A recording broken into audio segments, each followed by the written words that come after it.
ಇನ್ನು ಶಿವಮೊಗ್ಗದ ಜಿಲ್ಲೆಯಾದ್ಯಂತ ಕೂಡ ಗಾಳಿ ಮಳೆಯ ಅವಾಂತರದಿಂದ ಜನರು ತತ್ತರಿಸಿ ಹೋಗ್ತಾ ಇದ್ದಾರೆ. ಬಿರುಗಾಳಿ ಮಳೆಗೆ ಮರಗಳು ಬಿದ್ದು ಕಾರುಗಳು ಕೂಡ ಜಖಮಾಗಿವೆ. ಇಂತಹ ಘಟನೆಗಳು ಈಗ ಮಳೆಯಿಂದಾಗಿ ನಡೀತಾ ಇದೆ. ಶಿವಮೊಗ್ಗ ಜಿಲ್ಲೆಯಾದ್ಯಂತ ಈಗ ಆಗ್ತಾ ಇರುವಂತಹ ಘಟನೆ ಇದು. ಮಳೆಯ ಅವಾಂತರದಿಂದ ಈಗ ಜನಜೀವನ ಅಸ್ತವ್ಯಸ್ತವಾಗಿಬಿಟ್ಟಿದೆ. ಬಿರುಗಾಳಿ ಮಳೆಗೆ ಮರ ಬಿದ್ದು ಕಾರು ಒಂದ್ ಕಡೆ ಜಖಮಾದ್ರೆ ಇತ್ತ ತೀರ್ಥಹಳ್ಳಿಯ ಜೂನಿಯರ್ ಕಾಲೇಜ್ ಬಳಿ ನಡೆದಿರುವಂತಹ ಘಟನೆ.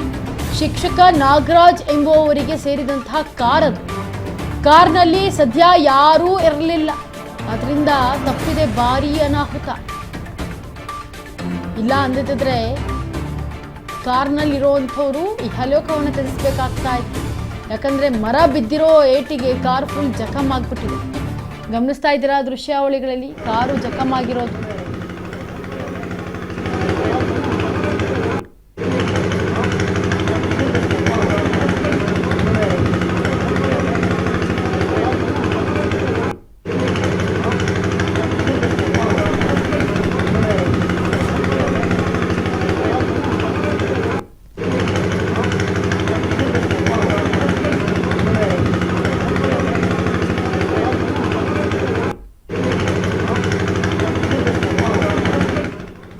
ನೋಡಿ, ಶಿವಮೊಗ್ಗದಲ್ಲಿ ಬಿರುಗಾಳಿ ಸಹಿತ ಮಳೆ ಬಂದಿರುವಂತಹ ಕಾರಣ ಈಗ ಬೃಹತ್ ಆಕಾರದ ಮರ ಕಾರ್ ಮೇಲೆ ಬಿದ್ದಿರೋದು. ಒಬ್ಬ ಶಿಕ್ಷಕನಿಗೆ ಸಂಬಂಧಪಟ್ಟಂತ ಕಾರ್ ಅದು.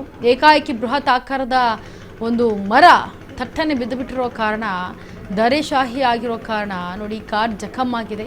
ಇನ್ನು ಅಲ್ಲಿನ ಜನಜೀವನ ಕೂಡ ಅಸ್ತವ್ಯಸ್ತವಾಗ್ತಾ ಇದೆ. ಯಾವ ಟೈಮಲ್ಲಿ ಏನಾಗುತ್ತೆ, ಯಾವ ರೀತಿ ಮಳೆ ಬರುತ್ತೆ ಯಾವುದೂ ಗೊತ್ತಿಲ್ಲ. ಸದ್ಯಕ್ಕೆ ಶಿವಮೊಗ್ಗದಲ್ಲಿ ಆಗಿರುವಂತಹ ಅವಾಂತರ ಇದು.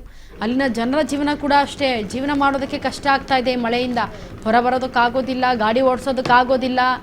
ದೊಡ್ಡ ಬೃಹತ್ ಕಾರದ ವಾಹನಗಳನ್ನಷ್ಟೇ ಓಡಿಸಬಹುದು. ಯಾಕಂತಂದರೆ ಅಷ್ಟರ ಮಟ್ಟಿಗೆ ಬಿರುಗಾಳಿ ಬೀಸ್ತಾ ಇರೋದ್ರಿಂದ ಟೂ ವೀಲರ್ಸ್ ಏನಾದರೂ ಹೋದರೆ ಆ ಗಾಳಿ ಸಮೇತ ಟೂ ವೀಲರ್ ಸಮೇತ ಅವರು ಕೂಡ ಹಾರ್ಕೊಂಡು ಹೋಗ್ತಾರೆ.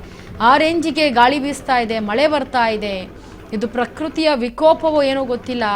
ಆದರೆ ಇಂತಹ ಒಂದು ದುರಂತ ಕಳೆದ 3-4 ದಿನದಿಂದ ನಡೀತಾ ಇರೋದು. ಮಳೆಯ ಅವಾಂತರದಿಂದ ಈಗ ಜನ ತತ್ತರಿಸಿ ಹೋಗ್ತಾ ಇದ್ದಾರೆ.